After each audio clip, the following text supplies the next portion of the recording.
বীরভূমের রাজনীতিতে ফের চাঞ্চল্য ছড়ালো এক গুরুতর অভিযোগকে কেন্দ্র করে। জেলার এক ইট ব্যবসায়ী শুভেন্দু মণ্ডল অভিযোগ করেছেন, 2021 সালের বিধানসভা নির্বাচনের পর তৃণমূল নেতা অনুব্রত মণ্ডল ও তার ঘনিষ্ঠ বলে পরিচিত মামুন শেখের নির্দেশে তার ইট ভাটায় হামলা চালানো হয় এবং প্রায় 30 লক্ষ টাকার ইট লুট করে নিয়ে যাওয়া হয়।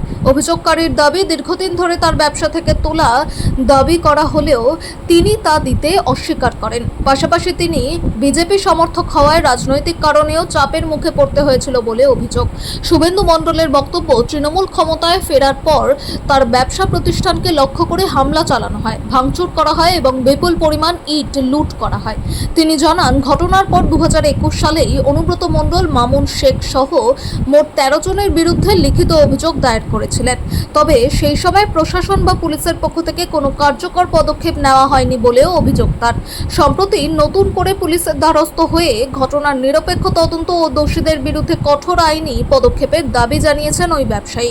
অভিযোগকে কেন্দ্র করে ফের রাজনৈতিক মহলে শুরু হয়েছে জোর চর্চা।